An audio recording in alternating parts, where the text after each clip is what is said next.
സിന്ദൂരം. രചന Jasmine. അവതരണം സാലിം കരുളായി. ദിവസങ്ങൾ അങ്ങനെ പോയിക്കൊണ്ടിരുന്നു. നന്ദയുടെയും മജുവിൻ്റെയും വിവാഹം കഴിഞ്ഞൊരാഴ്ച കഴിഞ്ഞു. ആ ദിവസങ്ങളിലെല്ലാം മജുവും നന്ദയും കൂടുതലെടുത്തു. എന്തിനും ഏതിനും അവൻക്ക് അവള് വേണം. ആഹാരം കഴിക്കാനും, കുളി കഴിഞ്ഞ് തോർത്തി കൊടുക്കാനും, ഡ്രസ്സ് മാറ്റി കൊടുക്കാനും, കളിക്കാനും, TV കാണാനും, ഒരു ഗ്ലാസ് വെള്ളമെടുത്ത് കുടിക്കാൻ പോലും അവൻക്ക് അവൻ്റെ നന്ദ വേണം. അടുത്തില്ലെങ്കിൽ ആ വീട് കുലുങ്ങുമാർ വിധത്തിൽ അവൻ അലറി വിളിക്കും, നന്ദ. ഇത് രാവിലെയുള്ള അലറലാണ്. അവൾ എണീറ്റ് വരുമ്പോൾ അവൻ നല്ല ഉറക്കാണ്. അവൻ എണീറ്റപ്പോൾ അവൾ അടുത്തില്ല. അതിനാണ് അലറുന്നത്. നന്ദു അടുക്കളയിലാണ്. നന്ദുമോളെ, ബാക്കി ഞാൻ ചെയ്തോളാം, മോള് ചെന്നേ, ആജു കുഞ്ഞ് വിളിക്കുന്നുണ്ട്. വനചേച്ചി പറഞ്ഞതും അവൾ തലകുലുക്കിക്കൊണ്ട് അടുക്കളയിൽ നിന്ന് നടന്നു. ഞാൻ താഴേക്ക് പോകുന്ന അപ്പം തന്നെ എങ്ങനെ നീക്കുന്നോമോ? എൻ്റെ ചൂടൊന്ന് മാറിയാൽ മതി, അപ്പം നീക്കും കുട്ടികളുടെ പോലെ. ആരോടൊന്നില്ലാതെ അവൾ പറഞ്ഞുകൊണ്ട് മുകളിലേക്ക് നടന്നു. നന്ദ, ഓ, ഈ നാശം പിടിച്ചതിനെ കൊണ്ട് തോറ്റു. വായിൽ വല്ല തുണിയും തിരികേണ്ടി വരും. ഇനി എന്തൊരു ശബ്ദമാണ് ഭ്രാന്തന്. ഈ വീട്ടിൽ അങ്ങനെയൊന്നും ഉള്ളത് ആർക്കും അറിയില്ലായിരുന്നു. ഈ പലറി വിളിച്ച ഒരു സ്വൈര്യവും ബാക്കിയുള്ളവർക്കില്ല. മുകളിലേക്ക് കയറുമ്പോഴാണ് പിന്നിൽ നിന്ന് രാവണിയുടെ പെറുപെറുക്കല്. മുത്തശ്ശനെ അടുത്ത് കാണില്ല. ആ ധൈര്യത്തിലാണ് പിശാചി. നന്ദ സ്റ്റെപ്പ് കയറിയ പോലെ ഇറങ്ങി അവർക്ക് മുന്നിൽ വന്നു നിന്നു. എന്താടി? അവൾ മുന്നിൽ വന്ന് നിന്നത് രാവണി ഇഷ്ടക്കേടോട് അവളോട് ചോദിച്ചു. കുന്തം ഡീ, മിണ്ടല തള്ളേ, നിങ്ങൾക്ക് സ്വൈര്യം കിട്ടുന്നില്ലെങ്കിൽ നിങ്ങൾ ചെവി പൊത്തിയിരുന്നോ? ഇനി കാണുന്നതാണ് പ്രശ്നമെങ്കിൽ കണ്ണ് പൊത്തിയിരുന്നോ? അല്ലെങ്കിൽ നിങ്ങൾ എന്തിനാ വെറുതെ ഇതിലൂടെ ഇങ്ങനെ എപ്പോഴും ഉലാത്തുന്നത്? ഒരു 5 പൈസയുടെ ഉപകാരം നിങ്ങളെ കൊണ്ട് ഇവിടെ ഉള്ളവർക്ക് ഇല്ല. പിന്നെ എന്തിനാ രാവിലെ മുതൽ വൈകുന്നേരം വരെ നെളിഞ്ഞിങ്ങനെ നടക്കുന്നത്? ഡീ, എന്താ തള്ളേ, കുറെ നേരമായാലേ ഡി ഡി എന്ന് വിളിച്ച് അലറുന്നു. നിങ്ങൾക്കൊക്കെ ഇങ്ങനെ ഒളിച്ചും കളിച്ചും ഡയലോഗ് അടിക്കാനല്ലേ പറ്റൂ. മുത്തശ്ശൻ ഉണ്ടാകുമ്പോഴും ഈ നാവ് അവിടെ കാണണം. നോക്കിക്കോ, ഒരു ദിവസം ഞാൻ എല്ലാം കൂടി വലിച്ചൂരി എറിയും. നന്ദ, ഓ സമയമില്ല, ഭർത്താവ് രാവിലെ തന്നെ കലിപ്പില, ഒന്ന് തണുപ്പിച്ചിട്ട് വരാം, പോട്ടെ. ഒരാക്കിയ ചിരിയോടെ പറഞ്ഞിട്ട് അവൾ മുകളിലേക്ക് ഓടി. അവൾ പോകുന്നത് നോക്കി രാവണി പല്ല് കടിച്ചു. ഒരു ചിരി കേട്ട് തിരിഞ്ഞു നോക്കിയതും കണ്ടു അവരെ നോക്കി ചിരിച്ചുകൊണ്ട് നിൽക്കുന്ന ജിത്തുവിനെ. രാവണിയുടെ നോട്ടം കണ്ടതും ഒന്ന് പൂജിച്ചുകൊണ്ട് അവൻ ആ റൂമിന്റെ ഡോറ് വലിച്ചടച്ചു. അജു, വാതിൽ തുറന്നുകൊണ്ട് നന്ദു അലറി. അല്ല പിന്നെ, അങ്ങനെ വിട്ടാ പറ്റില്ലല്ലോ. അവളുടെ ശബ്ദം കേട്ടതും ബെഡിൽ കമിഴ്ന്ന് കിടന്നവൻ തലയുയർത്തി അവനെ മുഖം ഉയർത്തി നോക്കി. ശേഷം മുഖം തലയിലേക്ക് തന്നെ പൊഴുത്തി അങ്ങനെ തന്നെ കിടന്നു. നിന്നോട് ഞാനൊരു 1000 തവണ പറഞ്ഞിട്ടുണ്ട്, എനിക്ക് എന്നെ ഇവിടെ കണ്ടില്ലെങ്കിൽ ഒറ്റയ്ക്ക് എണീച്ച് ഫ്രഷായി താഴേക്ക് വരണമെന്ന്. പറഞ്ഞ ഒരു അക്ഷരം അനുസരിക്കരുത്. കിടക്കുന്ന നോക്ക്, ചെവിപൊട്ടന്മാരെ പോലെ. ഇനി ഇത് ആവർത്തിച്ചാ ഞാൻ വരില്ല. കാറി പൊളിച്ച് തൊണ്ടയങ്ങ് പൊട്ടട്ടെ, അപ്പൊ നിർത്തും. ബെഡിൽ കിടക്കുന്നവനെ നോക്കി 2 കൈയും മൂരൊക്കെ കൊടുത്ത് അവൾ നിന്ന് പ്രസംഗിച്ചു. ആരോട് പറയാൻ, ആര് കേൾക്കാൻ? ശബ്ദമൊന്നും കേൾക്കാനില്ലെന്ന് കണ്ടതും അവൻ താലയുയർത്തി പാതി അവളെ നോക്കി. അവനെ നോക്കി ചുവന്ന് തുടുത്ത് നിൽക്കുവാണ്. അത് കണ്ടതും അവൻ്റെ ചുണ്ടിലൊരു ചിരി വിടുന്നു. നന്ദ സുന്ദരിയായിട്ടുണ്ട്. തുടങ്ങി. അറിയാം, ഞാൻ സുന്ദരിയാണ്, കാണാൻ കൊള്ളാന്നൊക്കെ എനിക്കറിയാവുന്ന കാര്യം തന്നെയാ. അതൊരു ദിവസം 10,000 തവണ എന്നോട് ഇങ്ങനെ പറഞ്ഞുകൊണ്ടിരിക്കണമെന്നില്ല, മനസ്സിലായോ? ദേഷ്യത്തിൽ പറഞ്ഞു നിർത്തുമ്പോൾ അവനില്ലെന്ന് തലയാട്ടി. അത് കണ്ട് നന്ദു പല്ല് കടിച്ചു. ആവശ്യമുള്ളതൊന്നും അല്ലെങ്കിലും തലയിൽ കയറില്ല. അല്ലാത്ത കാര്യങ്ങളൊക്കെ ഭയങ്കര ശുഷ്കാന്തിയാണ്. എന്തിനാ എന്നെ വിളിച്ചത്? ഇങ്ങനെ മുഖത്തേക്ക് നോക്കി കിടക്കാനോ? അതിനവൻ ചിരിയോടെ അല്ലെന്ന് തലയാട്ടി. നന്ദു ആഞ്ഞ് ശ്വാസം വലിച്ചു വിട്ടു. ദേഷ്യപ്പെട്ട ഇങ്ങനെ മുഖത്തേക്ക് നോക്കിയിരിക്കും, അല്ലെങ്കിൽ നിൽക്കും. അതുകൊണ്ട് ദേഷ്യപ്പെട്ട് കാര്യം സാധിക്കാൻ പറ്റില്ല. എണീക്കിടക്കൂട്ടാ, എണീറ്റ് പോയി പല്ല് തേച്ച് സുന്ദരനായി വാ, ഞാനിവിടെ ഇരിക്കാം. നന്ദവൻ്റെ കാവളിൽ തലോടി. അതൊരു ചിരിയോടെ ബെഡിൽ നിന്ന് എഴുന്നേറ്റ് ബാത്റൂമിലേക്ക് കയറി. അവളൊരു ചിരിയോടെ ബെഡിലിരുന്നു. പാവ, ഒരു പച്ച പാവം. എന്ത് പറഞ്ഞാലും കേട്ടോണ്ട് നിൽക്കും, ഒരു ചെറു ചിരിയോടെ. വാശിയോ ദേഷ്യമോ ഒന്നുമില്ല. പാവ. വേറെ ആരെങ്കിലും വഴക്ക് പറഞ്ഞാൽ കണ്ണിൽ വെള്ളം നിറച്ച് തല താഴ്ത്തി നിൽക്കുന്നത് കണ്ടിട്ടുണ്ട്. അങ്ങനെ ഒരു സാഹചര്യം ഞാൻ വന്നതിൽ പിന്നെ കുറവാണെന്ന് സേതമ്മ പറഞ്ഞത്. ആരെങ്കിലും അജുവിനെ വഴക്ക് പറയുവാണെങ്കിൽ ഞാനവിടെ പറന്നെത്തും. അതുകൊണ്ട് അങ്ങനെ ആരും വഴക്ക് പറയാറില്ല. പക്ഷെ ഞാൻ എന്ത് പറഞ്ഞാലും ഒരു കുലുക്കം ഉണ്ടാവില്ല. ചിരിച്ചോണ്ട് നിൽക്കും, അല്ലെങ്കിൽ കണ്ണിമ വെട്ടാതെ മുഖത്തേക്ക് നോക്കി നിൽക്കും. അവസാനം ഒരു അവിഞ്ഞ ഡയലോഗും. നന്ദ നല്ല സുന്ദരിയാ. അത് കേട്ട് എവിടെ നിൽക്കോ വിറഞ്ഞു കയറും. പുല്ല്. പിന്നെ ക്ഷമിക്കും. എനിക്ക് ആകെക്കൂടിയിലെ ഭർത്താവല്ലേ, അവൻ്റെ വികൃതി എന്നോടല്ലേ നടക്കുകയുള്ളൂ. അങ്ങനെ കരുതും. പാവ, എന്നെ ജീവന. ഉറക്കത്തിൽ ആ കൈകൾ തന്നെ ഇടയ്ക്കിടയ്ക്ക് തപ്പും. ഞാൻ പോയാലൊന്ന് കരുതിയാവും. പാവം. അന്ന് എന്തിൻ്റെ പേരിലായി താലിക്ക് മുമ്പിൽ കഴുത്ത് നീട്ടിയെന്ന് അറിയില്ല. പക്ഷെ ഇന്നറിയാം, ഇഷ്ടമാണ്, ജീവനാണ്. എൻ്റെ ലോകം തന്നെ രാജുവാണ്. അജു കുളി കഴിഞ്ഞ് ഇറങ്ങി വരുമ്പോൾ നന്ദു എന്തൊക്കെയോ ആലോചിച്ചുകൊണ്ട് ബെഡിരിക്കുവാണ്. അവൻ അവളെ നോക്കിക്കൊണ്ട് അവൾക്ക് മുന്നിൽ വന്നു നിന്നു. ഒരു 3/4 മാന്താണ് അവൻ്റെ വേഷം. അവളവനെ നോക്കുന്നില്ലെന്ന് കണ്ടതും അവൻ അവൾക്കടുത്തേക്ക് മുഖം താഴ്ത്തി താലയൊന്ന് കുടഞ്ഞു. വെള്ളം മുഖത്ത് പതിച്ചതും അവൾ പെട്ടെന്നൊന്ന് ഞെട്ടി. മുഖത്തെ വെള്ളം വലത്തെ കൈ കൊണ്ട് തുടച്ചുകൊണ്ട് അവൾ മുന്നിൽ നിൽക്കുന്നവനൊന്ന് നോക്കി. അവൾ തന്നെ നോക്കി നിൽക്കുവാണ്. അവനൊന്ന് നോക്കി പേടിപ്പിച്ച ശേഷം അവൻ്റെ വയറ്റിൽ പിടിച്ച് പിന്നിലേക്ക് തള്ളി അവൾ ബെഡിൽ നിന്ന് എഴുന്നേറ്റു. ശേഷം അവൻ അവിടെ പിടിച്ചിരുത്തി. അതെന്തിനാണെന്ന് അറിയാവുന്നത് കൊണ്ട് തന്നെ അവൻ തല താഴ്ത്തി നേരെ ഇരുന്ന് കൊടുത്തു. അവളുടെ ടവൽ കൊണ്ട് അവൻ്റെ നീളമേറിയ മിനുസമാർന്ന മുടി നല്ലപോലെ തുടച്ചു കൊടുത്തു. ഒരു പ്രത്യേക മണമാണ് അവൻ്റെ മുടിക്ക്. അവനിലേക്ക് ആകർഷിപ്പിക്കുന്ന മണം. അവൻ ഉപയോഗിക്കുന്ന ഷാമ്പുവിൻ്റെ മണമാണെന്ന് അവൾക്കറിയാം. എണ്ണയൊന്നും അവൻ ഉപയോഗിക്കാറേ ഇല്ലെന്ന് പറയുന്നത് അവൻ കൂടുതൽ ശരി. അതുകൊണ്ട് തന്നെ കുളി കഴിഞ്ഞ് മുടി ഇറങ്ങിയ ശേഷം അവനെ കണ്ട കൊല്ലങ്ങളായി കുളിച്ചിരുന്ന പോലെ തോന്നും. നന്ദു കാര്യമായി അവൻ്റെ തലമുടിയിൽ തൂർത്തുവാണ്. ഇതിൻ്റെ പതിവിന് വിരുദ്ധമായി നന്ദു ധാവണിയാണ്, അല്ലെങ്കിൽ വല്ല ടോപ്പോ ചുരിദാറൊക്കെയാണ് ഇടാറുള്ളത്. അതെല്ലാം പുതുതായി വാങ്ങിയതാണ്. എന്നാൽ അന്ന് വീട്ടിൽ നിന്ന് കൊണ്ടുവന്നതിലധികവും ധാവണികളാണ്. അതിടാറില്ലെന്ന് ഓർമ്മ വന്നപ്പോൾ അവൾ ഇട്ടതാണ് ധാവണി. അജു പതിയെ കണ്ണുകൾ മാത്രം ഉയർത്തി നന്ദുവിനെ നോക്കി. അവൻ്റെ തലമുടിയിലേക്ക് തന്നെ നോക്കി തല തുറക്കുവാണവൾ. പതുക്കെ, വളരെ പതുക്കെയാണ് ചെയ്യുന്നത്. അജുവിൻ്റെ ചുണ്ടിലൊരു ചിരി വിടർന്നു. വികൃതി കാണിക്കാൻ തുടങ്ങുന്ന ഒരു കുഞ്ഞിൻ്റെ ചുണ്ടിൽ വിടരുന്നത് പോലുള്ളൊരു കള്ളച്ചിരി. അവൻ വലത്തെ കൈ ഉയർത്തി ചൂണ്ടുവിരൽ കൊണ്ട് അവളുടെ വയറിൻ്റെ ഭാഗത്ത് സാരി കുറച്ചുകൂടെ നീക്കി. അജുവിൻ്റെ കണ്ണുകൾ വിടർന്നു. അവ കൂടുതൽ വെട്ടിത്തിളങ്ങി. വെളുത്ത നിറത്തിലുള്ള ആലിലെ വയർ, അതിനിടയ്ക്ക് നടുക്ക് ചെറിയൊരു വലുപ്പത്തിൽ ആഴത്തിലുള്ള പൊക്കിൽ ചുഴി. അവൻ്റെ ചുണ്ടുകൾ വല്ലാതെ വിടർന്നു. ഇതുവരെ ഒന്നിനോടും തോന്നാത്ത എന്തോന്ന് അവൻക്ക് ആ നിമിഷം തോന്നി. പെട്ടെന്ന് വയറിലൊരു തണുപ്പറിഞ്ഞത് നന്ദൊന്ന് ഇളകി. അപ്പോഴും അവൾ അങ്ങോട്ട് നോക്കിയില്ല.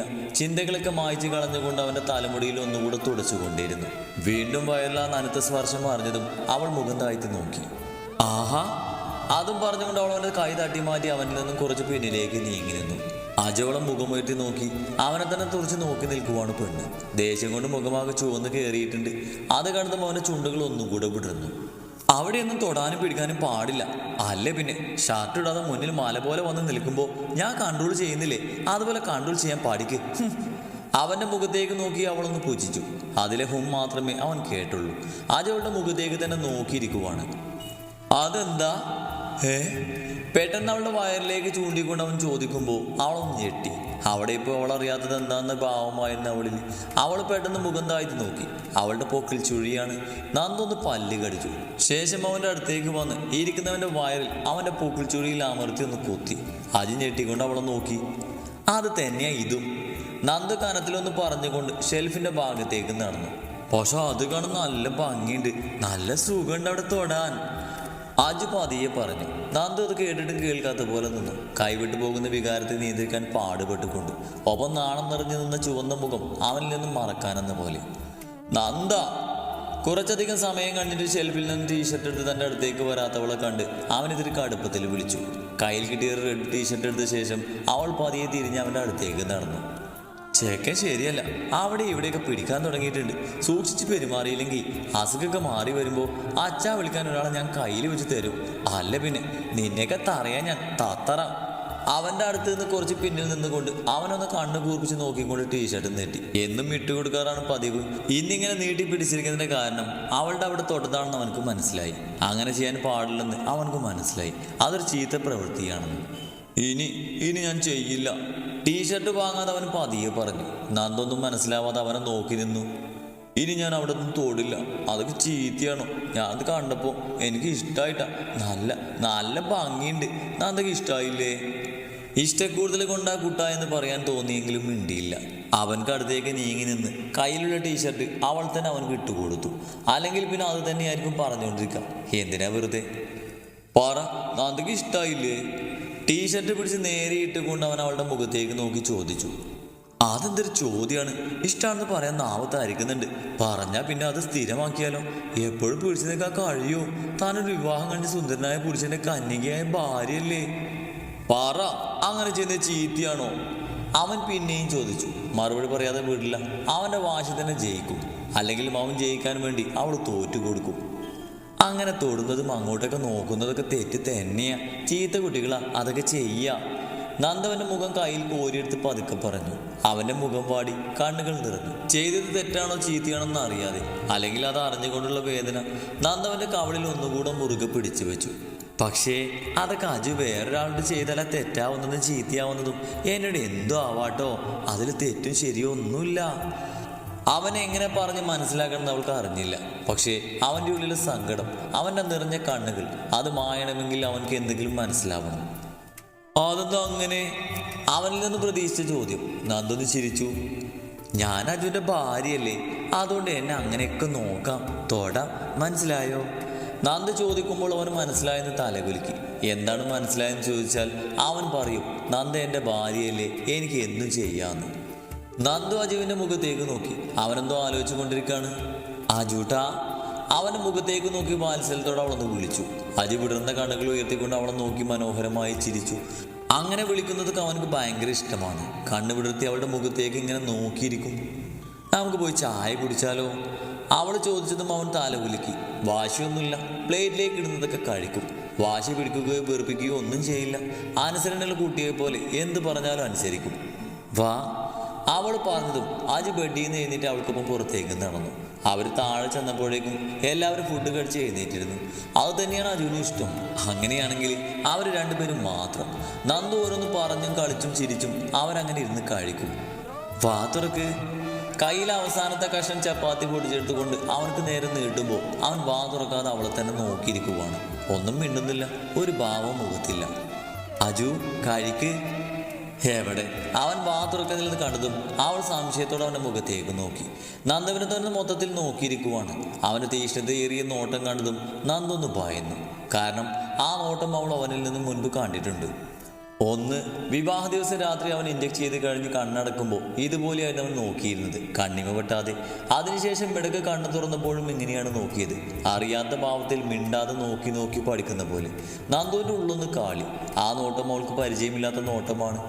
അവളുടെ അജുവിൻ്റെ നിഷ്കളങ്കമായ നോട്ടമോ വികൃതി നിറഞ്ഞ നോട്ടമോ അല്ല. അജൂട്ടാ, വാ തുറക്കടാ. അവൾ പതിയവൻ്റെ മുഖത്തേക്ക് നോക്കി ഒന്നുകൂടെ പറഞ്ഞു നോക്കി. അവൻ്റെ വാ അവൻ പോലും അറിയാതെ തുറന്നുപോയി. അവനത് കഴിച്ചു കഴിഞ്ഞതും അവൾ ഗ്ലാസ്സിൽ നിന്നും വെള്ളം പാത്രത്തിലേക്ക് ഒഴിച്ച് കൈ കഴുകി അവൻ്റെ ചുണ്ട് തുടച്ചു കൊടുത്തു. അപ്പോഴും ആ കണ്ണിമ വെട്ടാതെ തന്നെയാണ് നോട്ടം. നന്ദു അവൻ്റെ നോട്ടം കണ്ട് പിന്നെ ഒന്നും പറയാനോ ചെയ്യാനോ നിൽക്കാതെ പ്ലേറ്റ് എടുത്ത് അടുക്കളയിലേക്ക് നടന്നു. അടുക്കളയിൽ നിന്നും ആ പാത്രം കഴുകുമ്പോൾ വനജേച്ചി എന്തോ ചോദിക്കുന്നുണ്ട്. എന്നാൽ അവളുടെ മനസ്സിൽ പല പല ചിന്തകളായിരുന്നു. ഒന്നും കേട്ടില്ല. ഹാളിൽ നിന്ന് എന്തോ ശബ്ദം കേൾന്ന് നന്ദു ഞെട്ടിക്കൊണ്ട് ചിന്തയിൽ നിന്ന് വന്നു. വനജേച്ചി ഹാളിലേക്ക് നോക്കി. ആജിക്കുഞ്ഞത് പറഞ്ഞപ്പോഴേക്കും നന്ദു അങ്ങോട്ടേക്ക് പാഞ്ഞിരുന്നു. അടുക്കള വാതിൽ നിന്നും ഹാളിലേക്ക് നന്ദു കടന്നതും കണ്ടത് നിലത്ത് ബോധമില്ലാതെ കിടക്കുന്നവനെയാണ്. നന്ദു വേഗം അവൻ്റെ അടുത്തേക്ക് ഓടി. ശബ്ദം കേട്ട് ജിത്തുവും ജാനുവും സേതുവും മുത്തശ്ശനൊക്കെ വന്നു. അജു, ഡാ അജു. ജിത്തു അവനെ കുലുക്കി വിളിച്ചു. നന്ദു അവനെ തന്നെ നോക്കി നിലത്ത് അവൻ്റെ അടുത്തിരുന്നു. പതിയവൻ്റെ തലയെടുത്ത് അവളുടെ മടിയിലേക്ക് വെച്ചു. ഒന്നും മിണ്ടിയില്ല അവൾ. അവൻ്റെ അടഞ്ഞ കണ്ണുകളിലേക്ക് തന്നെ നോക്കിയിരിക്കുമായിരുന്നു. കുറച്ചു മുമ്പ് അവളെ തന്നെ കണ്ണി വെട്ടാതെ നോക്കിയിരുന്നവനാണ് ഇപ്പോൾ ഒന്നും അറിയാതെ നിലത്ത് അനങ്ങാൻ കഴിയാതെ വീണ് കിടക്കുന്നത്. പേടിക്കാനൊന്നുമില്ല നന്ദു, അവനക്ക് ഇടയ്ക്ക് ഇങ്ങനെ ഉണ്ടാവാറുണ്ട്. വെറുതെ ഇരിക്കുന്നിടത്തുനിന്ന് ബോധം പോകും, കുറച്ച് കഴിഞ്ഞ് അവനക്ക് തന്നെ ബോധം വരും. അവനെ തന്നെ നോക്കിയിരുന്ന് നന്ദുവിനെ നോക്കി ജിത്തു പറയുമ്പോൾ അവൾ ജിത്തുവിനെ നോക്കിക്കൊണ്ട് വീണ്ടും അജുവിൻ്റെ മുഖത്തേക്ക് നോക്കി. ജാനു, ആ വെള്ളം എടുത്ത് കൊടുത്തേ. ജിത്തു, അത് അവൻ്റെ മുഖത്തേക്കൊന്ന് തെളിച്ചു കൊടുക്ക്. മുത്തശ്ശൻ പറയുമ്പോൾ ജാനു ടേബിളിലെ വെള്ളമിട്ട് ജിത്തുവിൻ്റെ കയ്യിൽ കൊടുത്തു. അവൻ ആ വെള്ളം അജുവിൻ്റെ മുഖത്തേക്ക് പതിയെ തെളിച്ചു കൊണ്ടിരുന്നു. നന്ദു അജുവിൻ്റെ മുഖത്തേക്ക് തന്നെ നോക്കിയിരുന്നു. അവൻ്റെ കണ്ണുകൾ ചെറുതായി ചിമ്മി തുറക്കുന്നതും മുഖം ചുളിയുന്നതും അവൾ നോക്കിയിരുന്നു. അജു, ഡാ. ജിത്തു ഒന്നുകൂടെ അവനെ കുലുക്കി വിളിച്ചതും അവൻ പെട്ടെന്ന് കണ്ണുകൾ വലിച്ചു തുറന്നു. പക്ഷേ ജിത്തുവിൻ്റെ ശബ്ദത്തിനോടൊപ്പം അവൻ്റെ കണ്ണുകളിൽ പറഞ്ഞത് അവനെ തന്നെ നോക്കിയിരിക്കുന്ന നന്ദിയാണ്. അവനക്ക് മുഖം ശരിക്ക് കാണാത്തത് കൊണ്ട് തന്നെ അവൻ പെട്ടെന്ന് അവളുടെ മടിയിൽ നിന്ന് എഴുന്നേറ്റ് നിലത്തിരുന്നു. അജു, ഡാ, നിനക്ക് കുഴപ്പമൊന്നുമില്ലല്ലോ? ജിത്ത് ചോദിച്ചതിന് അവനിൽ നിന്ന് തലകുലുക്കി. അപ്പോഴും നോട്ടം അവളിലായിരുന്നു, അവനെ തന്നെ നോക്കിയിരിക്കുന്നവളിൽ. ആജ് അവളെ മൊത്തത്തിലൊന്ന് നോക്കി. നന്ദു, അവനെ കൂട്ടി റൂമിൽ പോയി കുറച്ചു നേരം കിടന്നു, കുറച്ച് കഴിഞ്ഞാൽ ഈ മടുപ്പ് മാറിക്കോളും. ജിത്തു പറയുമ്പോൾ അവൾ തലകുലുക്കി പതിയെ എണീറ്റു. ജിത്തു അജുവിനെ പിടിച്ചെന്നീപ്പിച്ചു. കുറച്ചു നേരം പോയി കിടന്നോട്ടോ, അപ്പോഴേക്കും എല്ലാം മാറിക്കോളും. ജിത്തുവിൻ്റെ മുഖത്തേക്ക് നോക്കി പറയുമ്പോൾ അവൻ നന്ദുവിനെ നോക്കിക്കൊണ്ട് തന്നെ തലകുലുക്കി. നന്ദുവിൻ്റെ കയ്യിൽ പിടിച്ചുകൊണ്ട് മുന്നോട്ട് നടന്നു. അവരുടെ മുറിയിൽ കയറി വാതിലടിച്ച് തിരിഞ്ഞപ്പോഴും അജു അവളെ തന്നെ നോക്കി നിൽക്കുവാണ്. അജു, എന്ത് പറ്റി? എന്തെങ്ങനെ നോക്കി നിൽക്കുന്നത്? നിനക്ക് വയ്യേ? ആ തീഷ്ണതയേറിയ നോട്ടം അവൾക്ക് താങ്ങാൻ കഴിയാത്തതുപോലെ. അവളുടെ അജുവിൻ്റെ നോട്ടമോ ഭാവമോ അല്ല. വാ, കുറച്ചു നേരം കിടക്കാം. നന്ദു അതും പറഞ്ഞുകൊണ്ട് അവൻ്റെ കയ്യിൽ പിടിച്ച് ബെഡിലേക്ക് നടന്നു.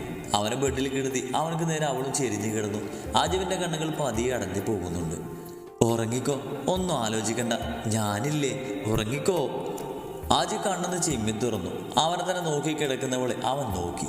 നെറ്റിയിൽ കട്ടിയിൽ കിടക്കുന്ന സിന്ദൂരം, കഴുത്തിൽ കിടക്കുന്ന താലിമാല, അവൻ്റെ കണ്ണുകൾ അതിൽ മാത്രം മുടക്കി. അജു വാണ് കുട്ട. അവൾ അവൻ്റെ മുഖത്തേക്ക് നോക്കി പതിയെ പറഞ്ഞു. അവനക്ക് എന്തെങ്കിലും മനസ്സിലാവുന്നുണ്ടെന്ന് അറിയാൻ അവൻ അനങ്ങാതെ അങ്ങനെ തന്നെ കിടക്കുവാണ്. എന്തോ അത്ഭുതം കേട്ട പോലെ അവളെ തന്നെ നോക്കി കിടക്കുവാണ്. നന്ദുവിൻ്റെ കണ്ണുകൾ നിറഞ്ഞു.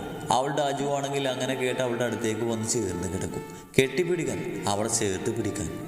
നന്ദു പിന്നെ ഒന്നും പറയാതെ അവൻ്റെ അടുത്തേക്ക് ചേർന്ന് കിടന്നു. അവൻ അവളെ തന്നെ നോക്കി കിടക്കുവാണ്. കണ്ണുകൾ മാറ്റുന്നേയില്ല. കൺപീലികളൊന്നും ചിമ്മി തുറക്കുന്ന പോലുമില്ല. നന്ദുവിൻ്റെ മുഖം അവളുടെ നെഞ്ചിലേക്ക് അമർത്തി വെച്ചുകൊണ്ട് അവനെ മുറുകെ കെട്ടിപ്പിടിച്ചു. അവൻ്റെ മുഖത്ത് ആശ്ചര്യമാണ്. കണ്ണുകളിൽ വേറെന്തോ ഒരു ഭാവം. അവനെന്തോ ചോദിക്കാൻ ശ്രമിക്കുന്നുണ്ട്. പക്ഷേ നാവിന് ഭയങ്കര കനം, ഒരുതരം തരിപ്പ്, ഒന്നിനും കഴിയുന്നില്ല. നാവ് ചലിപ്പിക്കാൻ നോക്കിയത് കൊണ്ട് തന്നെ അവനിൽ നിന്നും ഒരു ശബ്ദം പുറത്തേക്ക് വന്നു. നന്ദവൻ്റെ മുഖം അവളുടെ നെഞ്ചിൽ നിന്നും അടർത്തി മാറ്റി അവൻ്റെ മുഖത്തേക്ക് നോക്കി. അവനെന്തോ പറയാൻ ശ്രമിക്കുവാണ്. ചുണ്ടനങ്ങുന്നുണ്ട്, ശബ്ദം പുറത്തേക്ക് വരുന്നില്ല. ഞാൻ ആരാണെന്നാണോ അവൾ ചോദിച്ചതും അവൻ ശരിക്കും ഞെട്ടി. അതല്ലേ ചോദിക്കാൻ വന്നത്? അതെ, അവൾക്ക് എങ്ങനെ മനസ്സിലായെന്ന ഭാവമായിരുന്നു. ഞാൻ നന്ദിത അർജുൻ. അതും പറഞ്ഞുകൊണ്ട് അവനെ വീണ്ടും അവളുടെ നെഞ്ചിലേക്ക് അണച്ചു പിടിച്ചു. അവൻ്റെ കണ്ണുകൾ ആ നിമിഷം തന്നെ അടഞ്ഞുപോയി. നന്ദുവിൻ്റെ കണ്ണുകളിൽ നിന്നും ഒരു തുള്ളി അവൻ്റെ മുടിയിലേക്ക് ഒഴുകിയിറങ്ങി.